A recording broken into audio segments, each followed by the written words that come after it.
Bhubaneswar CRPF flyover निकटू 660 gram brown sugar जबत दुई अभियुक्त गिरफ एक पिकअप बोलेरो रे अभियुक्त अजमेर खां और शेख सादिरुद्दीन ब्राउन सुगर चलाण करुथिले। मुख्यतः एमाने माछ बेपार जरिया पाउडर डील करुथिले।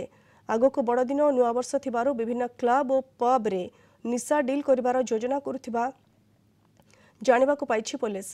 अतिरिक्त डीसीपी संजीव सतपथी नेतृत्व में सीआरपीएफ फ्लाईओवर निकट रे रेड बेले यह ब्राउन सुगर जबत होइछि। फाइट स्पाइडर ऑपरेशन को व्यापक करा जाइछि। गत मे मासरे आरंभ होइथिबा स्पेशल क्राइम यूनिट सफलतार सह निशा माफिया विरोध में कार्यानुष्ठान नेछि। चलित वर्ष स्पेशल क्राइम यूनिट पक्षरु 2 केजी 80 ग्राम ब्राउन सुगर जबत करा जाइछि। आगकु मध्य एही धारा बजाय रहिबो बोली कहिसेंती police commissioner Soumendra Priyadarshi. Commissionerate police drugs विरुद्ध रे जो अभियान सेटा खाली जारी रही परंतु बलवत्तर रही। कमिशनरेट पुलिस जो स्पेशल क्राइम यूनिट अच्छी तार गोटे अंग है एंटी नार्कोटिक सेल जोटा नार्कोटिक्स विरुद्ध रे तार सबु बेले अभियान जारी रखी था। से परिप्रेक्षी में आज आमर स्पेशल क्राइम यूनिट टीम जार तदारख आमर स्पेशल क्राइम यूनिट अतिरिक्त डीसीपी संजीव सतपथी करती टीम 2 जन को गिरफ करिछि। सेमाने जेतेबेले ए ब्राउन सुगर विथ ट्रांजैक्शन करुथिले तांकु जो NH-16 फ्लाईओवर सीआरपीएफ पाखरे 2 जन को गिरफ करा जाइछि एवं तांको पाखरु 660 ग्राम ब्राउन सुगर जबत होइछि।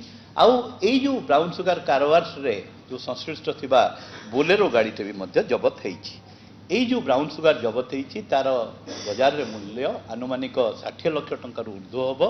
यही परिप्रेक्षी में 2 जन व्यक्ति शेख सादिरुद्दीन और अजमेर खान उभय घर बालेश्वर जिला जोटी कि सादिरुद्दीन घर बस्ता अंचल आमर अजमेर खान घर जलेश्वर अंचल सेमाने से अंचल संभवतः ब्राउन सुगर आनी एठी कारोबार करिवार जो प्रचेष्टा करुथिले सही अवस्था रे कमिशनरेट पुलिस जो स्पेशल क्राइम यूनिट तांको गिरफ करिछि और तांको पाखरु ए 660 ग्राम ब्राउन सुगर जबत करिछि।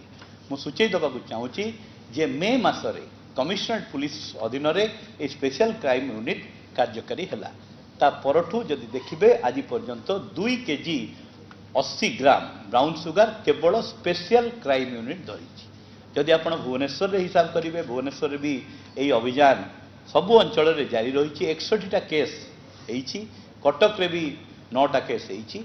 तो मु सूचैबा चाहूँगी जे जेहेतु धड़ा जहर निश्चित भाव में युव समाज को व्यथित करिछि कमिशनरेट पुलिस धड़ा जहर विरोधी अभियान आम ऑपरेशन व्हाइट स्पाइडर बोली कहू से अभियान जारी रही और जारी रहिबो मध्य।